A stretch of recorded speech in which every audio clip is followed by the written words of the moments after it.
All right.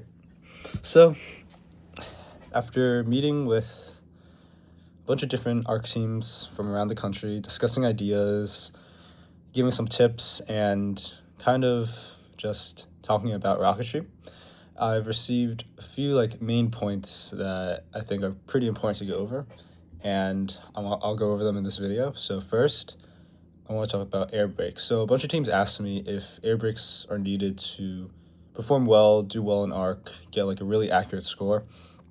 And my answer to that question is it would help a lot if you're able to get it to work, which it'd be really cool to be able to see something like that.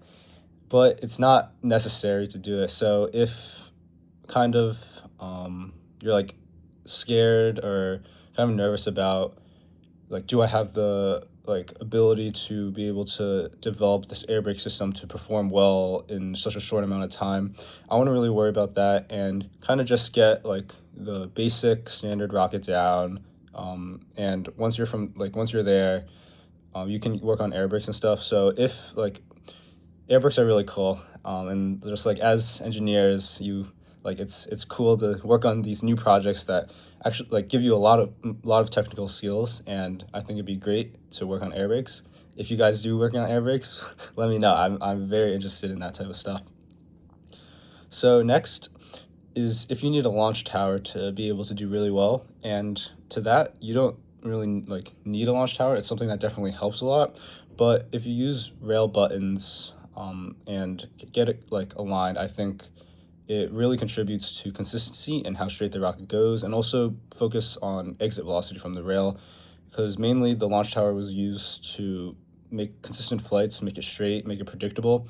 And if you're able to line up the rail guides, rail buttons, and also have a good exit velocity with the right stability on your rocket, you can make those consistent flights. So you don't really need a launch tower, but it's nice to have, since you get kind of more more range to vary your rocket, so that you can use different motors that don't give high enough exit velocity speeds, because you can just make the tower longer. You can kind of get more consistent flights even with the wind.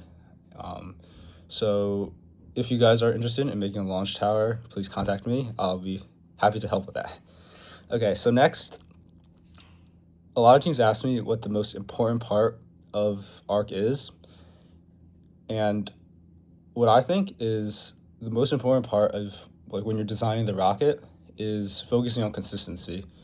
And this basically means getting your rocket to be able to have a repeatable score multiple times. And it doesn't really matter if you can get a perfect score if you can only do it once or twice, because you want a reliable flight that you know that it's going to work. So example, my first two launches this year, I got two flights of I got one flight of 806, another flight of 810, and those are pretty off from the score that you want this year, but those two flights are close together, and they're with the same rocket. So I'm pretty confident in the consistency of the rocket, even though it didn't really go close to the target altitude. So lastly, what I want to talk about is how do you, if you're a new team, how do you get started with ARC or model rocketry in general? So my biggest tip for that is to access all the online resources you have. There's a lot of resources about how to build a model rocket, how to get started, where do you launch a model rocket, and there's a lot of rocketry kits from Estes, Apogee, and those really help to kind of just build up your rocketry building skills, design skills, your basic understanding of rocketry aerodynamics, stuff like that. And one other thing is with open rocket simulation. A lot of teams ask me, how do you kind of know what to change in open rocket or some other simulation, and how do you know the simulation is going to be accurate to your rocket, stuff like that. And basically you just kind of have to play around with it and kind of design your rocket and make it an open rocket to be able to kind of rely on the simulation, so that the simulation says it's going to be at this height, the rocket's going to be at go to this height, or a certain amount from this height. And basically you want to be able to be confident in your simulation.